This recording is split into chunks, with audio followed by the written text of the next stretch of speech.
About 3,500 years ago, a great personality was born in Mathura to the parents Vasudeva and Devaki. When the child was born, Maharshi Garg noticed many extraordinary qualities and named him Krishna. The word Krishna has three different interpretations. One of the meanings of which is to attract, to draw everything to oneself. The being which attracts everything of the universe towards itself. The word Krishna means the supreme attractive faculty. Krishna has the meaning black. It is because the color black has the greatest attraction for the human mind. It is the reason why the color black is called Krishna. The third meaning of Krishna is I am, because he is. In other words, it is only because of Krishna that the world exists and living beings exist. Shri Prabhat Ranjan Sarkar, the Indian seer, philosopher, propounder of Prout, is also known as Shri Anandamurti in the spiritual field. He has described the distinct facets of Lord Krishna's personality, Vraja Krśņa, the Lord of Devotion, and Párthasárathi Krśņa, the Lord of Jnana-Karma Yoga, ceaselessly engaged in the battle against injustice. Taken together, the two aspects of Krishna's life symbolize the dharma of humanity, spiritual realization fused with selfless service, and the fight for justice. Atma Moksartham Jagat Hitaya Ca. Krishna of Vrindavan, that is, Vraja Krśņa, was a sweet personality who mixed that sweetness with spirituality. Whereas Párthasárathi Krśņa, the king, was a formidable personality fusing valor, wisdom and spirituality. Attract and draw people close to him by playing sweet and melodic tunes on his flute, establishing sweet relations of love and affection, take up arms in the interests of his friends and followers. These were the deeds of Vraja Krśņa. Krishna's devotees felt that he was their own. They would say, he is one of us. Of course, he is a great hero, far superior to us in all respects, but still, he is ours. The role of Vraja Krśņa was to guide people along the path of bhakti devotion. First, Vraja Krśņa taught his devotees that they must realize the sweetness of the world, for everything in this world is sweet, and make it their own through love. The realization they received, as a result, was a direct experience. Vraja Krśņa, who did so much for his devotees, remaining close to them in prosperity and adversity, found that the role did not permit him to render maximum service to the persecuted human society. Therefore, he assumed the role of a king, Párthasárathi Krśņa. But in the case of Párthasárathi Krśņa, the realization the devotees received was both direct and indirect. Párthasárathi Krśņa showed humanity the path of Jnana Yoga, that is the path of knowledge, in itself an invaluable aid for direct experience.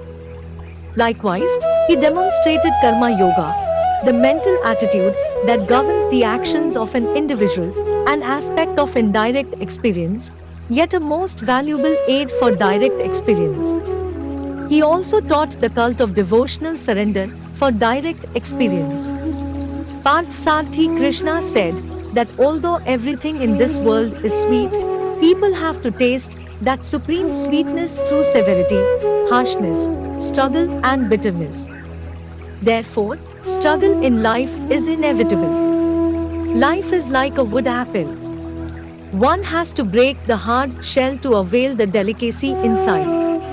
The teachings of Párthasárathi Krśņa and Vraja Krśņa are the same.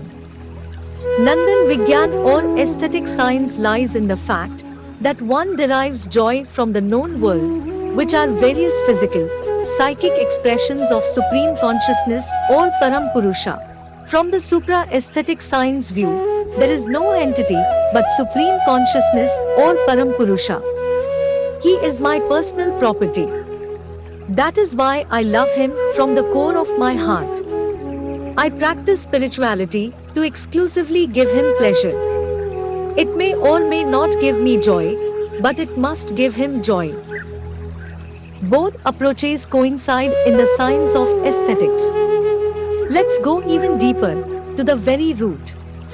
We find that whatever we observe in this universe, animals, birds, trees, plants, land, water, hills, mountains, sun, moon, stars, and so many other things that we love in numerous ways, are but the limited expressions of Supreme Consciousness or Param Purusha.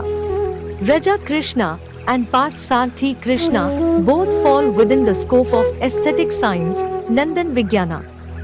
In both cases, it was radiation of his cosmic energy. The difference was only in the style of expression. One was with softness and sweetness, while the other was with severity, harshness, struggle and bitterness.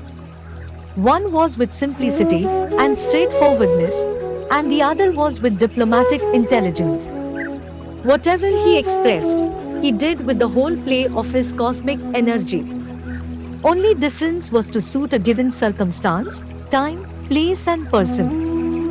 Vraja Krśņa readily appeals to the human mind and sensibilities, whereas Párthasárathi Krśņa represents an additional sentimentality of the universe through the expression of his cosmic energy, or ojas, or psychic luster. Whether in the role of Vraja Krśņa or in the role of Párthasárathi, he is Mahasambhuti. No role is less perfect or more perfect. It is only to teach us how to grapple with a particular situation that he plays a different role. Devotees feel the presence of Param Purusha and rush towards him with all the sweetness of their hearts. So then there is no difference between Vraja Krśņa and Párthasárathi, between Krishna the king and Krishna the cowherd boy. Krishna of the yogis and Krishna of the philosophers, Krishna of the Narlila, that is the sport of playing a human role, and Krishna of the Prabhulila, that is sport of playing a divine role. So they all merge into one. Lord Krishna is considered the second Dharaka Brahma in Tantra, the first being Lord Shiva. Lord Shiva trained ancient humans, who were neither fully human nor completely animal, to live a harmonious and systematic life. Shiva taught them the art of dancing.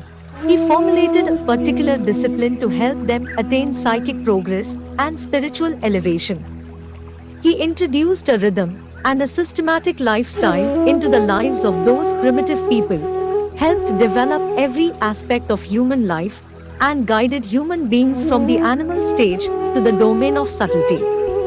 Is Shiva a philosophy or a personality or a deity? Shiva was a great personality. But, at the same time, his entire life, we may say, his very way of life, is a philosophy. And when one's personality becomes fully identified with one's philosophy of life, one becomes a god. Similarly, Krishna and Anandamurti graced the firmament of the critical times to liberate humanity from inequities and usher Renaissance universal for human welfare.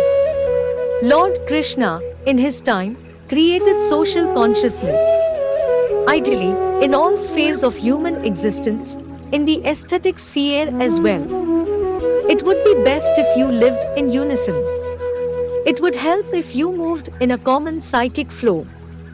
It would be best if you fought collectively against your common enemies.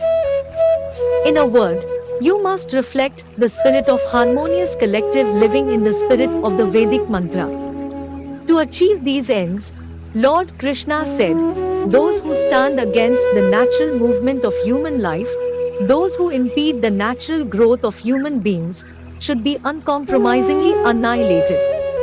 There is joy indeed in launching a struggle against injustice, and that joy is part and parcel of aesthetic science.